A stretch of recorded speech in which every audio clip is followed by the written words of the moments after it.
ನಮ್ಮ ಜೀವನದಲ್ಲಿ 3 ವ್ಯತ್ಯಾಸಗಳು ಪ್ರೀತಿಯಲ್ಲಿ. ಹೌದು, ಈ 3 ವ್ಯತ್ಯಾಸಗಳಿದೆಯಲ್ಲ, ನಮ್ಮ ಜೀವನವನ್ನು ಸುಗಮವಾಗಿಸುತ್ತೆ ಅಥವಾ ಕಾಂಪ್ಲಿಕೇಟೆಡ್ ಮಾಡಿಬಿಡುತ್ತೆ. ಕ್ಲಿಷ್ಟವಾದ ಜೀವನ ನಮ್ಮದಾಗತ್ತೆ. ಪ್ರೀತಿ ಅನ್ನೋದು ಒಂದು ಸುಂದರ ಅನುಭವ, ಹೌದು. ಆದರೆ ಇದೇ ಪ್ರೀತಿ, ಸರಿಯಾದ ಪ್ರೀತಿ ನಮಗೆ ಸಿಗಲಿಲ್ಲ ಅಂದರೆ ಇದೇ ಪ್ರೀತಿ ಮುಳ್ಳಾಗಿ ಹೋಗುತ್ತೆ, ನಮ್ಮ ಜೀವನ ಹಾಳಾಗಿ ಹೋಗುತ್ತೆ. 3 ವ್ಯತಿರಿಕ್ತ ಘಟ್ಟಗಳನ್ನು ನಾವು ಫೇಸ್ ಮಾಡ್ತೀವಿ ಕಣ್ರಿ ನಮ್ಮ ಜೀವನದಲ್ಲಿ. ಹೌದು, ಮೊದಲನೆಯದು ನಾವು ಯಾರನ್ನ ಪ್ರೀತಿಸ್ತೀವಿ ಅಂತ. ಹೌದು, ಪ್ರಾಯದಲ್ಲಿ ಎಲ್ಲರಿಗೂ ಪ್ರೀತಿ ಆಗುತ್ತೆ, ನಮಗೂ ಆಗುತ್ತೆ ಅಲ್ವಾ. ಆ ಪ್ರೀತಿ ಯಾವ ರೀತಿ ಇರುತ್ತೆ ಅನ್ನೋದು ತುಂಬ ಮುಖ್ಯ ಆಗುತ್ತೆ. ಆ ಪ್ರೀತಿ ಯಾರ ಜೊತೆ ಆಗುತ್ತೆ ಅನ್ನೋದು ತುಂಬ ಮುಖ್ಯ ಆಗುತ್ತೆ. ಇದಕ್ಕೆ ನಮ್ಮ ಸೋಕಾಲ್ಡ್ ಬುದ್ಧಿಜೀವಿಗಳು 1000 ಸಬೂಬುಗಳು, 1000 ಹೆಸರುಗಳು ಕೊಟ್ಬಿಟ್ಟಿರ್ತಾರೆ. ಇನ್ಫ್ಯಾಕ್ಚುಯೇಷನ್, ಇದೆಲ್ಲ ಪ್ರೀತಿನ, ಚಿಕ್ಕ ವಯಸ್ಸಲ್ಲಿ ಬರೋ ಪ್ರೀತಿನ ಅಂತ. ಆದರೆ ನಿಷ್ಕಲ್ಮಶ ಪ್ರೀತಿ ಅನ್ನೋದು ಬರೋದೇ ಈ ವಯಸ್ಸಲ್ಲಿ. ಯಾವ ಸ್ವಾರ್ಥನೂ ಇಲ್ಲದೆ ಬರೋ ಪ್ರೀತಿ ಇದೇ ವಯಸ್ಸಲ್ಲಿ. ಅದನ್ನು ಸರಿ ಅಂತ ಹೇಳಕ್ಕೆ ಬರೋಲ್ಲ, ಆದರೆ ಅಲ್ಲಿ ನಮಗೆ ಆಗುವ ಅನುಭವ ಇದೆಯಲ್ಲ, ಅದು ನಿಷ್ಕಲ್ಮಶವಾಗಿರುತ್ತೆ. Pure form. ಹೌದು, the pure form of love ಆ ವಯಸ್ಸಲ್ಲಿ, ಆ ಪ್ರಾಯದಲ್ಲಿ ಬರುತ್ತಲ್ಲ, ಅದು ಕಣ್ರಿ. ಅಲ್ಲಿ ಒಂದು ವ್ಯತ್ಯಾಸ ಕಂಡಿರ್ತೇವೆ.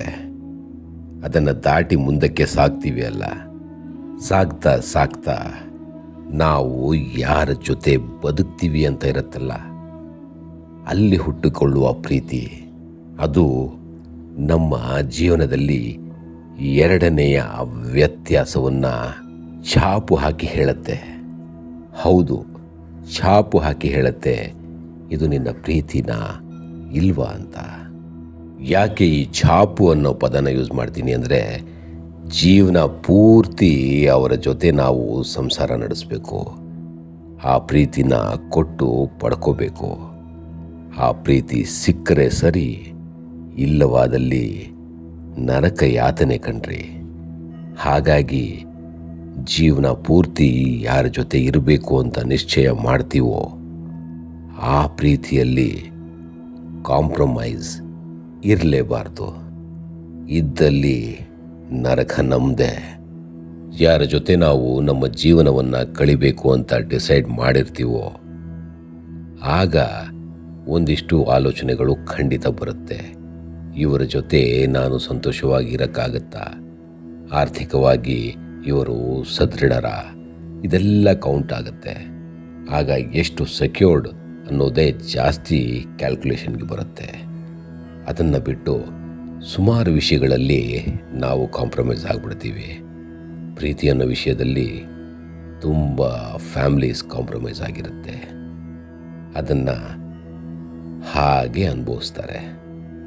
ಆ ಪ್ರೀತಿ ಅನ್ನೋದು ಸುಮಾರು ಜನಕ್ಕೆ ಸಿಗೋದೇ ಇಲ್ಲ. ಬೇರೆ ಎಲ್ಲ ಸೌಲಭ್ಯಗಳು ಸಿಗತ್ತೆ ಅವರಿಗೆ, ಎಲ್ಲ ಐಷಾರಾಮಿಗಳು ಸಿಗತ್ತೆ. ಆದರೆ ಅವರಿಗೆ ಬೇಕಾಗಿರೋ ಪ್ರೀತಿ ಮಾತ್ರ ಅವರ ಪಾಲಾಗಲ್ಲ. ಇವೆರಡು ಹಂತಗಳನ್ನು ದಾಟಿ ನಮ್ಮ ಜೀವನದ 3ನೇ ಹಂತಕ್ಕೆ ಹೋಗ್ತೀವಲ್ಲ, ಅಲ್ಲಿ ನಮಗೆ ಅನಿಸೋದು ನಾವು ನಮ್ಮ ಪ್ರೀತಿ ಯಾರಿಗೆ ಸಲ್ಲಬೇಕಾಗಿತ್ತು ಅಂತ. ಹೌದು, ಈ ಪ್ರಶ್ನೆ ತುಂಬ ಕಾಡುತ್ತೆ ನಮ್ಮನ್ನು. ನನ್ನ ಪ್ರೀತಿ ಇವರಿಗೆ ಸಲ್ಲಬೇಕಾಗಿತ್ತು, ಆದರೆ it is in the wrong hands. ಯಾರಿಗೆ ಸಲ್ಲಬೇಕಿತ್ತೋ ಅವರಿಗೆ ಸಲ್ಲದೆ ನನ್ನ ಪ್ರೀತಿನ ನಾನು ವ್ಯರ್ಥ ಮಾಡಿಕೊಂಡೆ ಅಂತ ತುಂಬ ಆಲೋಚನೆ ಮಾಡೋ ವಯಸ್ಸು ಈ 3rd ಫೇಸ್. ಅಷ್ಟರಲ್ಲಿ ಜೀವನದ ಮೇಲೆ ಹಿಡಿತಾನೆ ಕಳ್ಕೊಂಡ್ಬಿಟ್ಟಿರ್ತೀವಿ. ನಾನು, ನನ್ನದು ಅನ್ನೋದು ಯಾವುದೂ ಇರಲ್ಲ. ಎಲ್ಲವನ್ನು ನಾವು ಅವರಿಗಾಗಿ, ಅವರ ಪ್ರೀತಿಗಾಗಿ ದಾರೆ ಎರೆದು ಬಿಟ್ಟಿರ್ತೀವಿ. ಹೌದಲ್ವಾ? ಉಳಿದಿದ್ದೇನು ಪ್ರೀತಿ ಯಾರಿಗೆ ಸಲ್ಲಬೇಕೋ ಅವರಿಗೆ ಸಲ್ಲಲೇ ಇಲ್ಲ ಅಂತ ಕೊರಗು ಅಷ್ಟೇ. ಹೌದು, ಪ್ರೀತಿ ಸಲ್ಲಲೂ ಇಲ್ಲ, ಪ್ರೀತಿ ಸಿಗಲೂ ಇಲ್ಲ ಎನ್ನುವ ಕೊರಗು ತುಂಬಾನೇ ಕಾಡುತ್ತೆ ಮನುಷ್ಯನನ್ನ. ಜೀವನದ ಈ 3 ಹಂತಗಳಿದೆಯಲ್ಲ, ಇದರಲ್ಲಿ ನಾವು ಸರಿಯಾಗಿ ವ್ಯತ್ಯಾಸವನ್ನು ಕಂಡು ನಮ್ಮ ಪ್ರೀತಿಯನ್ನು ನಾವು ಹುಡುಕೊಂಡಿಲ್ಲ ಅಂತ ಆದರೆ ಜೀವನ ಪೂರ್ತಿ ಕಷ್ಟದಲ್ಲೇ ಪ್ರೀತಿ ಇಲ್ಲದೇನೆ ಬದುಕಬೇಕಾಗತ್ತೆ. ಬರೀ ಸಮಾಜಕ್ಕಾಗಿ ಬದುಕಬೇಕಾಗತ್ತೆ. ಹಾಗಾಗಿ ನಿಮಗೆ ನಿಮ್ಮ ವಯಸ್ಸಿನ ಹಂತದಲ್ಲಿ ಯಾವ ಹಂತದಲ್ಲಿ ನಿಮಗೆ ಏನು ಸಿಗಬೇಕು ಅನ್ನೋದಿದೆಯಲ್ಲ, ಅದನ್ನು ನಿಶ್ಚಯ ಮಾಡಿ.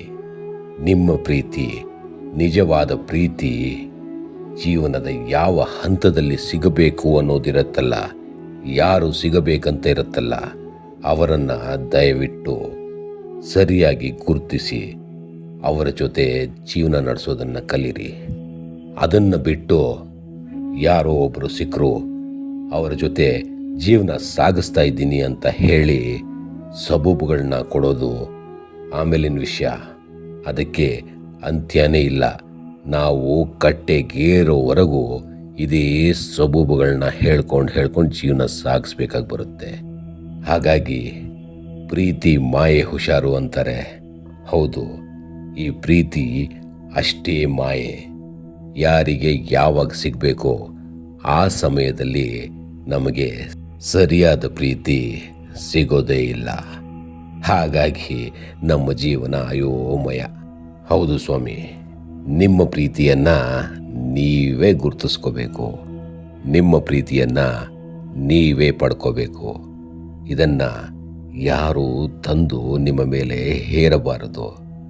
ಹೇರಿದರೆ ನಿಮ್ಮ ಜೀವನ ಯಾವತ್ತಿಗೂ ಸುಖಮಯವಾಗಿರಲಿಕ್ಕೆ ಸಾಧ್ಯವೇ ಇಲ್ಲ.